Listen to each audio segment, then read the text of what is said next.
Koro wachaka ni wach mar sirikal ni nikech giseketo maino e weche mag choko usuru.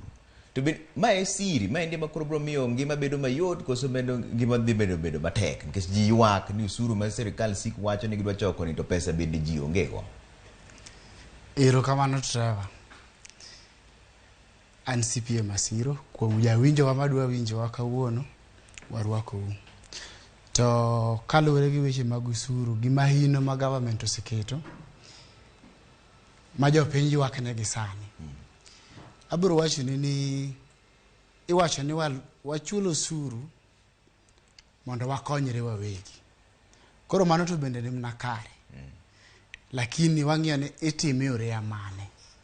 Kata ang'o matimre momiyo ang' sirikal no kel weche mag usuru. Gisani kata ka jopiny ywak to mano gima nyaka timre. Kiparo maber, budget nyosom higa manyokalo. To en budget modwa betgo nyaka higa ni kendo nyaka lok chop dwe mar 4 kendo kwasomo machielo.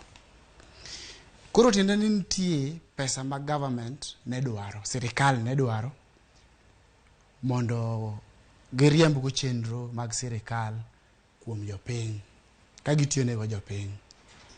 To gie dhok machielo wawacho ni wan e third world country. Tiende ni wan e pinje ma pod ne piny pod wadhier. Pinje modhier man piny kaka Kenya wan gi gimiluongo ni deficit budget. Tiende ni budget moko chopo kare.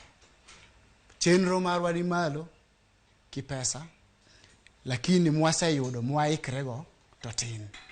Tiende ni koro nyaka wamany yore moko mwajasogo wiye mondo chop kama sirikal ne timo ang'o ne dwaro. Koro wan gi chenro kata yore ma sirikal oketo kata e Kenya ka mwanyalo loso go budget kata mwanyalo jasego. Mokwongo ma hie en tax, usuru makore wachono. Koro en mano wabro ng'iyo ni to omedi yore amane. Koro gisani to ji nyaka ywagi to gimomiyo ji bro ywak Trevor. En kalure gi kakuchumi ne chalo chien kanyo. Nwaneno ka ji tuo nyodonjo COVID-19 mabende ohala kata dhano poko recover. Nitie jok mane owito tich gie kindego.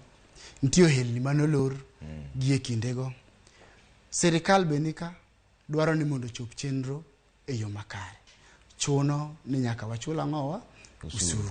To ywak nyaka bede kalure gi pek mosebet chien kanyo gi gik moko dhi kare. To koro kata sirikal ochoko man usuru ma gidwaro